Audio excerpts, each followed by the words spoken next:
I'm here to tell you 3 reasons why it might be time to move away from the Millionaire Next Door.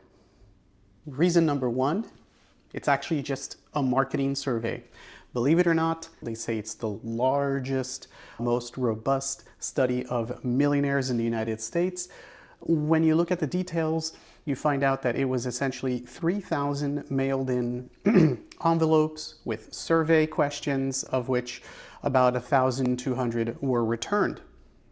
This data is actually useful for identifying millionaires, where millionaires live, what do they think of themselves, but it actually really reveals very little as to how you become a millionaire. If you're looking to sell your products and services to the millionaire market in the United States, this is probably a very good book. But if you're looking to turn your clients into millionaires, this book really doesn't help you there.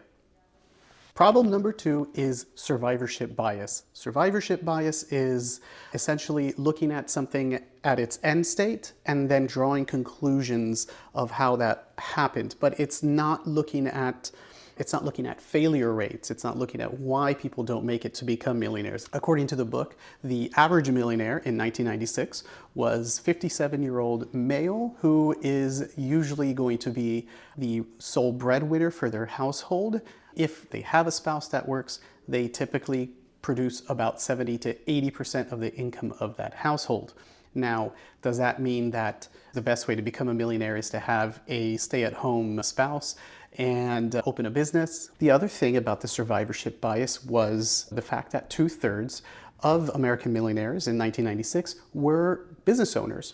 The survivorship bias is pretty evident here.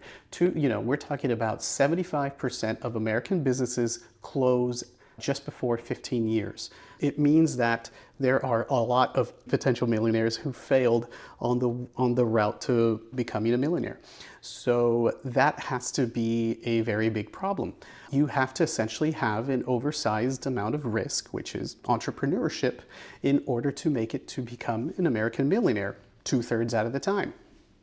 Problem number 3 is useless or omitted data. Race is omitted entirely from the study. It is just not mentioned. We have all this data about American millionaires. The book does not mention race. It does mention ethnicity. For example, it says, oh wow, American millionaires are 22% are of English descent. This is meaningless.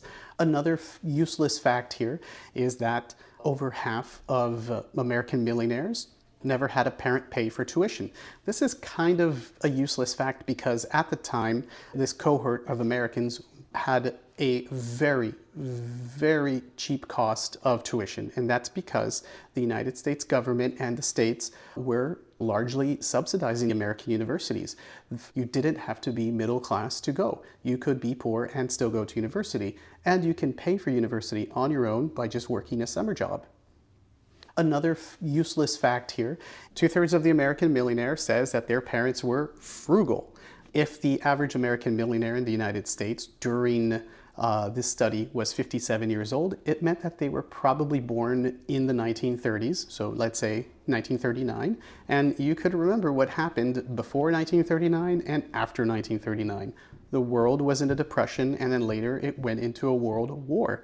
That meant a lot of people around the world and in the United States went through particular hardships. Being frugal was not just a mindset, it was pretty much a reality, a necessity. Either people couldn't afford to buy anything, or actually a lot of times there wasn't anything to buy because of the depression and the war effort. The other issue here in the book is that because it was a marketing study, there is no real qualitative interviews of the individuals that were, sent these survey questions.